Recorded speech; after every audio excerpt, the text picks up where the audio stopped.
Halo semuanya, kalian pernah ngerasain nggak sih belajar SKS alias sistem kebut semalam buat ujian? Seminggu kemudian udah lupa semua. Ternyata nih, hampir semua kebiasaan belajar kita yang paling umum itu sebenarnya sama sekali nggak efektif. Nah, kali ini kita bakal bongkar sains yang mengejutkan di balik cara otak kita benar-benar belajar dan mengingat sesuatu. Dan gimana sedikit kesulitan justru bisa jadi teman terbaik kita. Oke, kita mulai dari sebuah cerita dulu ya. Ini tentang seorang pilot bernama Matt Brown. Bayangin, dia lagi terbang sendirian di malam hari, tiba-tiba salah satu mesinnya mulai kehilangan tekanan oli. Dia nggak panik, malah dia langsung mengakses semua ilmunya soal aerodinamika, batas toleransi pesawat, prosedur darurat, dan berhasil mendaratkan pesawatnya dengan selamat. Cerita ini nunjukin satu hal penting banget. Belajar yang sesungguhnya itu bukan soal ngapalin fakta buat ujian, tapi soal punya pengetahuan yang siap dipakai pas situasinya lagi genting-gentingnya. Nah, ini nih yang jadi masalah utamanya. Kita tuh payah banget buat menilai kapan kita lagi belajar secara efektif. Kita cenderung suka sama strategi yang rasanya produktif dan gampang. Padahal penelitian nunjukin justru strategi-strategi itulah yang paling nggak berguna buat ingatan jangka panjang. Inilah yang disebut ilusi belajar. Coba lihat deh, di kolom kiri itu kebiasaan kita semua kan, baca ulang materi, ngebut semalaman, fokus di satu topik sampai ngerasa jago. Semuanya ngasih perasaan lancar yang bikin puas. Nah, di kolom kanan itu kebalikannya. Coba tes diri sendiri, belajar dicicil, dan campur-campur topik. Ini rasanya lebih susah, bikin frustasi. Tapi sains ngebuktiin justru cara inilah yang beneran nempel di otak. Ironis ya, kita secara alami malah milih cara yang paling nggak efektif.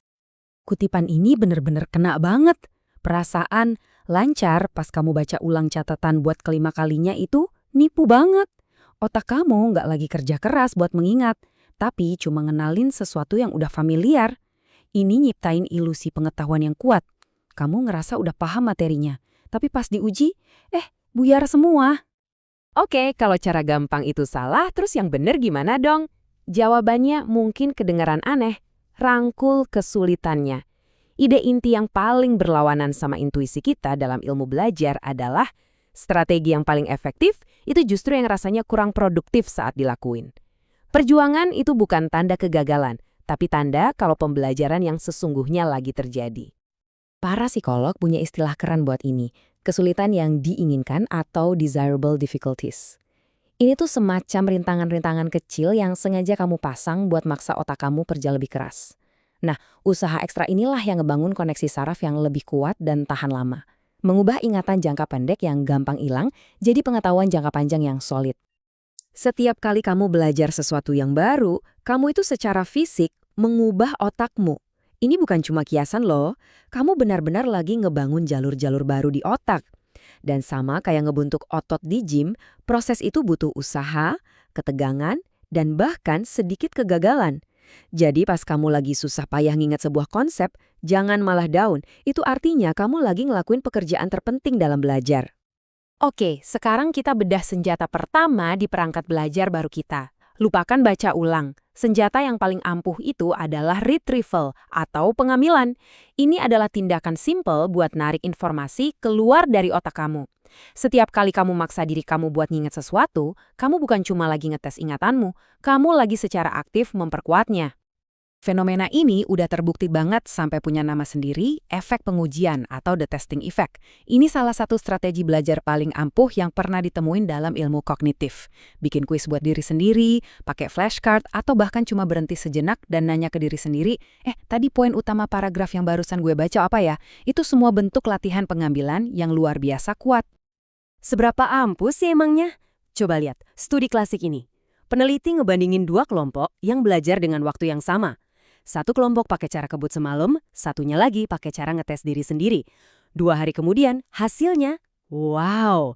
Kelompok kebut semalam lupa setengah dari apa yang mereka pelajari. Sementara itu, kelompok yang latihan pengambilan cuma lupa 13%. Jauh banget bedanya. Ada lagi nih bentuk lain dari pengambilan yang penuh usaha. Namanya efek generasi. Bahkan upaya sekecil apapun buat menghasilkan jawaban sendiri daripada cuma dibacain doang, itu bikin ingatan jadi lebih nempel. Otak kita tuh lebih ngehargain informasi yang didapat dengan sedikit perjuangan. Nah, strategi kita berikutnya, ini soal gimana cara kita latihan. Selain pengambilan, cara kita nyusun sesi latihan itu juga penting banget. Kebanyakan dari kita kan cenderung ngelakuin latihan terpusat. Latih satu hal berulang-ulang sampai kita ngerasa jago. Ternyata, itu cara yang sangat nggak efisien buat ngebangun penguasaan yang fleksibel dan tahan lama. Salah satu alternatif yang lebih kuat itu namanya interleaving atau diselang-seling. Jadi, daripada ngerjain 20 soal matematika tipe A, kamu kerjain 5 soal tipe A, 5 tipe B, 5 tipe C, terus diulang lagi. Ini emang rasanya lebih susah karena otak kamu harus bolak-balik ngeload aturan yang beda-beda, tapi justru kesulitan yang diinginkan inilah yang ngebangun pemahaman yang lebih dalam. Coba deh kita lihat buktinya dari studi tentang bangun ruang geometri ini. Pas latihan, kelompok yang terpusat kelihatan jago banget, nilainya 89%. Sementara kelompok selang-seling terseok-seok di 60%. Tapi lihat apa yang terjadi di tes akhir. Kelompok terpusat yang ngerasa hebat pas latihan, nilainya anjlok jadi 20%. Sementara kelompok selang-seling yang tadinya kesusahan justru sukses dengan nilai 63%. Mereka belajar lebih banyak meskipun rasanya lebih sedikit. Nah, ini nyambung ke ide lain yang nggak kalah aneh, kekuatan variasi. Coba deh pikirin pertanyaan ini. Kayaknya nggak masuk akal kan? Kenapa justru latihan sesuatu yang bukan tes akhirnya malah bisa bikin kita lebih jago di tes itu? Jawabannya ada di studi kantong kacang yang cerdas ini.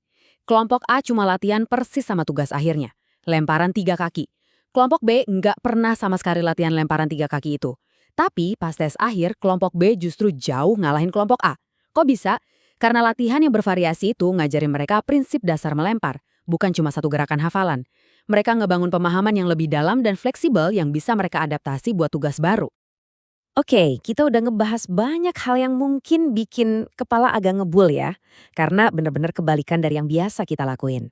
Sekarang, ayo kita rangkum semuanya jadi satu set perangkat praktis yang bisa kamu pakai mulai hari ini buat belajar apapun dengan lebih efektif. Ini dia 4 pilar utama belajar berbasis bukti. Pertama, utamakan pengambilan. Tes diri kamu terus-menerus. Kedua, kasih jarak. Belajar dalam sesi-sesi yang lebih singkat dan tersebar itu jauh lebih baik daripada satu sesi maraton. Ketiga, selang-seling. Campur aduk topik atau skill yang beda dalam satu sesi belajar. Dan yang terakhir, dan ini paling penting, ubah pola pikirmu. Rangkul usahanya. Kalau rasanya terlalu gampang, kemungkinan besar kamu nggak belajar sebanyak yang kamu kira. Ini semua nyambung banget sama idenya psikolog Carol Dweck tentang pola pikir berkembang atau growth mindset. Pas kamu paham kalau kemampuan intelektualmu itu nggak statis, tapi bisa dikembangin lewat usaha yang strategis, kamu bakal mulai lihat tantangan itu bukan sebagai ancaman, tapi sebagai peluang. Kamu lihat perjuangan itu bukan sebagai bukti ketidakmampuan, tapi sebagai proses pertumbuhan itu sendiri. Jadi, saya mau tinggalin kalian dengan pertanyaan ini. Coba deh pikirin cara belajar kalian sekarang. Apa kalian bakal berhenti baca ulang catatan dan mulai bikin kuis buat diri sendiri?